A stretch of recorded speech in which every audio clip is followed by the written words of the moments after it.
Hi friends, ಎಲ್ಲರಿಗೂ one step to success smart ಕ್ಲಾಸಸ್ಗೆ ಸ್ವಾಗತ. ನೋಡಿ ಫ್ರೆಂಡ್ಸ್, ಇತ್ತೀಚೆಗೆ ಬಂದಂಥ ಸುದ್ದಿ ಏನಪ್ಪ ಅಂದರೆ, ಕರ್ನಾಟಕ ಲೋಕ ನಾಗರಿಕ ಸೇವಾ ನೇರ ನೇಮಕಾತಿ ಸಾಮಾನ್ಯ 3ನೇ ತಿದ್ದುಪಡಿ ನಿಯಮ 2025 ಪ್ರಕಾರ ಕಡ್ಡಾಯ ಕನ್ನಡ ಪರೀಕ್ಷೆಯನ್ನು ತೆಗೆದುಹಾಕುವಂಥ ಒಂದು ಗೊತ್ತುವಳಿಯನ್ನು ರಾಜ್ಯಪತ್ರದಲ್ಲಿ ಪ್ರಕಟಿಸಲಾಗಿದೆ.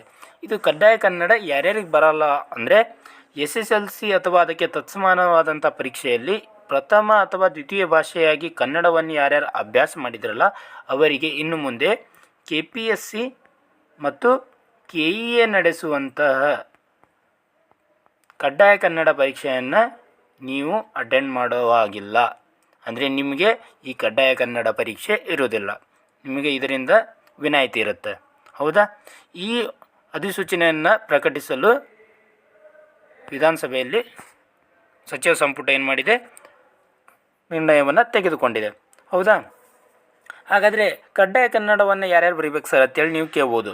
ಕಡ್ಡಾಯ ಕನ್ನಡವನ್ನು ನೀವೇನಾದರೂ SSLC ಅಥವಾ ಅದಕ್ಕೆ ತತ್ಸಮಾನವಾದಂಥ ಪರೀಕ್ಷೆಯಲ್ಲಿ ಪ್ರಥಮ ಅಥವಾ ದ್ವಿತೀಯ ಭಾಷೆಯಾಗಿ ಕನ್ನಡವನ್ನು ಯಾರ್ಯಾರು ಅಭ್ಯಾಸ ಮಾಡಿರಲ್ಲ ಅವರೆಲ್ಲರೂ ಕೂಡ ಕಡ್ಡಾಯ ಕನ್ನಡವನ್ನು ಬರೀಲೇಬೇಕು.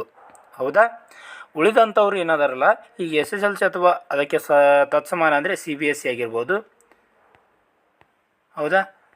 ಇವುಗಳಲ್ಲಿ ನೀವೇನಾದರೂ ಕಡ್ಡಾಯ ಕನ್ನಡವನ್ನು ಪ್ರಥಮ ಭಾಷೆ ಅಥವಾ ದ್ವಿತೀಯ ಭಾಷೆಯಾಗಿ ಅಧ್ಯಯನ ಮಾಡಿದ್ರಪ್ಪ ಅಂದರೆ ನೀವು ಈ ಕಡ್ಡಾಯ ಕನ್ನಡ ಪರೀಕ್ಷೆಯನ್ನು ಬರೆಯುವುದರಿಂದ ವಿನಾಯಿತಿಯನ್ನು ಪಡೆಯಬಹುದು. ಹೌದಾ?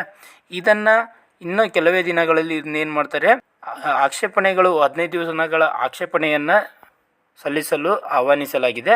ತದನಂತರ ಯಾವುದೇ ಆಕ್ಷೇಪಣೆಗಳು ಬರಲಿಲ್ಲಪ್ಪ ಅಂದರೆ ಇದನ್ನ ಅನುಮೋದನೆಗೆ ನೀಡಲಾಗುತ್ತೆ. ಓಕೆನಾ? ಇನ್ನು ಇದರ ಬಗ್ಗೆ ಅಧಿಕೃತವಾದಂಥ ಮಾಹಿತಿಯನ್ನು KPSC ಅಥವಾ KEA ಹೊರಡಿಸುತ್ತೆ. ಅಲ್ಲಿಯವರೆಗೆ ನಾವು ಕಾದು ನೋಡೋಣ. ಓಕೆನಾ?